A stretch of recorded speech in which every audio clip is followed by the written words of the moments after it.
welcome to Pearls of Eden. Thank you for joining me. I want to give a shout out to all of the new subscribers who have decided to be a part of the community. Thank you so much, and I hope that you find that on this channel that you're inspired, you're motivated, and most importantly, that you're growing in your relationship with Jesus Christ. You know, before we jump into this series that we're about to do for 31 days in August, this marriage restoration, warring for your marriage, I thought it would be a great idea to share some keys that have helped me and my husband to have a successful marriage. We've been married for 20 years, and it's been a journey, a wonderful journey. It's hard to even believe that we've been married for 20 years, but we have 3 boys. And so I think that I can give some advice at this point in my journey. And oftentimes people have complimented, they admire our relationship. So not that anyone's perfect or any marriage is perfect, but we do have a happy marriage, and to the God be the glory. And I think it's really important to share that, because so many people, they are in unhappy marriages, and so they wonder, is it possible to have a healthy, happy marriage? And it is. And I'm going to just share some keys that have been vital in our marriage to helping us to be successful thus far, and prayerfully to the end, to the Lord takes us home, right? I claim and receive that we have a blessed marriage. So where do I start? Father God, as I go into this sharing, this opportunity to share my marriage and what has worked, Lord, I pray that you would just increase so that I can decrease, and that you would speak through me, and that this word that I give will be beneficial to everyone that hears. In Jesus' name, I pray and thank you. Amen. So my husband and I, we got married when we were 23 years old, really 24. We met when we were about 21 years old. It was kind of love at first sight. You know, he was just an amazing person and is an amazing person. And we fell in love fairly quickly. We went on to have our son, and then we got married in 2004. And my story is this, you all. We had our son before we actually got married. And, you know, we did not always do things right. We did not always know the Lord the way that we know him now. But we always had a moral compass to know what to do what was right to do. And for us, we decided we loved each other. We didn't want to just get married for the sake that we had a child, but we wanted to make sure that we truly were in it because of the connection that we had, and that we had the same values, that we had the same outlook. And we waited about a year before we actually decided to take the leap and decide that, yes, I'm madly in love with you. This isn't just a phase. I want to do life with you. And so that's our story. Our story definitely did not start off perfect. And I want to share that with you all, because some people feel like when they fall short from glory, they've got to hide it. And I think it's important that you don't hide your story, but you share it with others so that they can know that there is redemption in your life, that God can come in and he can take what could have been a curse or what could have been a very bad situation, and when you give it to him, he can bless it. He can bless your union. God is not just in the business of blessing things that start off perfect, right? But whatever you do, when you give it to him, he can restore, he can redeem it, he can turn the tide, right? And so that's just the beginning of our story. So like I said, we got married when we were 24 years old. And like I said, we've been married for 20 years. And so, yeah, I'm 43. So, yeah, y'all do the math. Is the math mathing? Yeah, I'm 43. We've been married for 20 years. So anyways, we went on to have 2 more sons, and we are just so grateful for the relationship we have. Now, one of the things I will say is that my husband, he is a very alpha male, very masculine energy. As you all know, I am very feminine, dainty.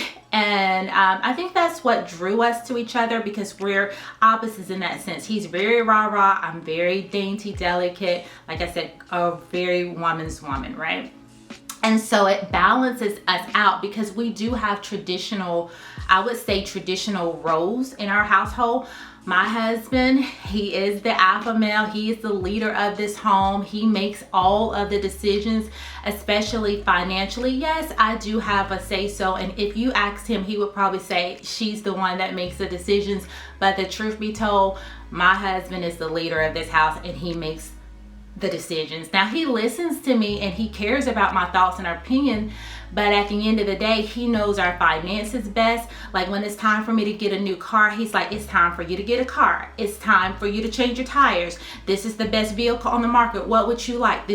I'm gonna listen to you, but this is what I believe is best. And at the end of the day, his decision is what's going to stick.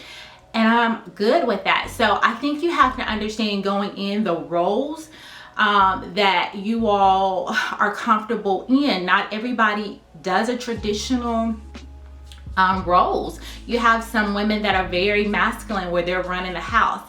And I think that presents a lot of problems and issues in itself, but every household is run different. So I'm not here to criticize anybody else's household. I'm trying to tell you what has worked in our marriage. And what I'm going to say, some things might be controversial, some things might trigger people, but I'm going to just tell you my story and what is working for us, okay? So, like I said, I consider myself the nurturer. My kids know when they want to wrestle, when they want to tussle, they go to their daddy. They know that if dad makes a decision, that's the final decision, right? But they also know that I have a way to move his heart. So they're like, Mom, what do you think? Can you speak to Dad? But like I said, the unity in our house, our children know they can't play one against the other. If Daddy said it, or if I have a strong feeling about it, then we are going to stand united as a front. There's not going to be a split. You're not going to be able to play us, in a sense. I hope that makes sense, So I'm a teacher, and so although I work and I contribute, again, my husband is the main source of our provider. He is the one that brings in the money. I mean, yes, I bring in it, but he is the one that really, what can I say? He is the financial stabilization of this home. I work because I want to. Now that presents a whole nother, I guess, challenge for a lot of households, because a lot of women, they are the breadwinner, or maybe they work in a way where it pulls them from the house a lot. Teaching is like 8 to 3, so I can be home in the afternoons. I have summers, I get breaks with my kids. So I understand every dynamic is different, but I do think it does help in our family, because you don't have someone that's working all the time and then both parents working all the time, but there's one, the mom, me, at home, and I'm able to kind of nurture, and I'm able to be there for my kids' events. I'm able to cook dinner. Those traditional roles, my job doesn't interfere with it. Now, my husband is very helpful, you all. If I need help with things around the house, he does that. He is so good about, helping wash the dishes. If I cook, he's gonna wash the dishes. He's not beyond folding clothes. So in those ways, he is very helpful in catering. I would say that he's very catering to my needs and what I desire, and being helpful to me. And he's a server. He's like, how can I serve you today? What can I do for you today? I mean, all of those little things, they add up, because he makes me seen. He makes me feel valuable. He makes me feel beautiful. There's not a day that he doesn't wake up and he'll just say, oh, you look so beautiful, or you're gorgeous. And all of those things, they help to feed my esteem. And I know that they are keys in sustaining our marriage and making me feel valuable, because whatever you don't value, then it can slip away, right? And so I do my best as well to feed him and to feed his spirit and to encourage him and to encourage and motivate him in his dreams and to be the one to believe in him. And I think all of those tie back into respect. When I talk to y'all about the book Love and Respect, he makes me feel so valuable because he's always feeding me, loving me, encouraging me. And then I come in with the respect part and I'm lifting him up. I'm not going against his decisions. I make him know that he is the leader of this house. And I do my best to uplift him and respect him around his friends, around his family. I don't talk down about my husband to anyone, even if we have a conflict. Even if we have a disagreement or a different way at looking things, I'm not talking to my girlfriends about my husband. I'm not calling my mom and saying, oh my gosh, this is what my husband did. No, if I have an issue, I take it to my husband, I take it to the prayer closet, but that's it. It is not everybody else's business what's going on with my husband or what issues I might have. And I think that has also been a key because he trusts me, and trust is so important. So yes, when you respect your husband and you respect him in front of his family, in front of his friends, and his friends come over, you're always, how can I help? Bring him something to eat. Can I do anything to help set up for your event or whatever? But then you can just kind of back out of the picture. We have so many women that when their husband's friends come over, they think they got to be all up in the mix. Give him his space so that he is able to enjoy his company without you having to be all up in it. And I think vice versa too. But again, like I said, my husband and I are very equally yoked in the sense that he is very masculine and I am very feminine, and we take on those traditional roles. Another thing I think that is so important, and this is one that will trigger maybe someone, I hope it doesn't, but people get so sensitive about all kinds of things these days. But I think it's important that as a woman, you keep a nice house, that you make it where it's clean, it's comfortable, it's cozy, it's inviting, it's a source of refuge, that your husband actually looks forward to coming home, your children look forward to coming home, because it's an atmosphere of peace, not chaos. And so many people, they come home to chaos, fighting and arguing, and that's not what's going to make anybody want to come that's not going to make anybody want to come home, right? Whether you're the male or the female. But as wives, our one of our roles is to make sure that there is a clean, cozy home. There's meals on the table for the children. You set the atmosphere, as far as making a nurturing environment. So I think, a lot of people get triggered because they're like, oh, everybody should pull their weight. I work, just like he does, and why can't he do this? But for me in my house, those things work, right? And those things have always helped my marriage. And it's always been a sanctuary for my husband to come home and not try to get away. Does that make sense? And another thing, I'm gonna go ahead and get these triggers away, out the way, is that you've got to be able to keep yourself up. I see so many people in their marriage where, they look totally different than what they looked like when they got married. Now, life happens. I know we have children, things shift and change, but you've got to fight for your health. You've got to fight to keep yourself together. Keep yourself attractive. Nobody wants anything that nobody else wants. You have to keep yourself up and not take it for granted just because you have your wife or your husband, that you can let yourself go. And one of the keys I think that has helped us to have a healthy relationship is we both like health and fitness. We both are into eating well, taking care of our bodies, and we don't look drastically different than what we did. Well, I'm sorry, y'all know how it is. As soon as you do a video, ding, ding, ding, ding, notifications.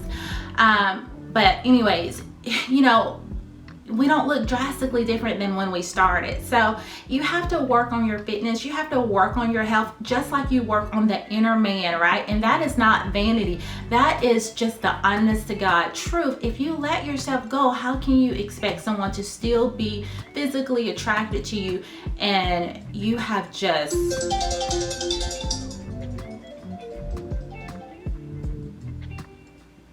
let yourself just go to the dogs, right? So women and men, we have to take care of our bodies. We have to keep ourselves attractive, dress nice. You know, when your husband comes home, I have to make a conscious effort, you know, keep myself looking nice, just as if I were going out. I don't want to have the bonnet on and then the world sees the best of me, but then my husband gets the worst of me. No, so you want to make sure that you're always keeping yourself appealing and attractive.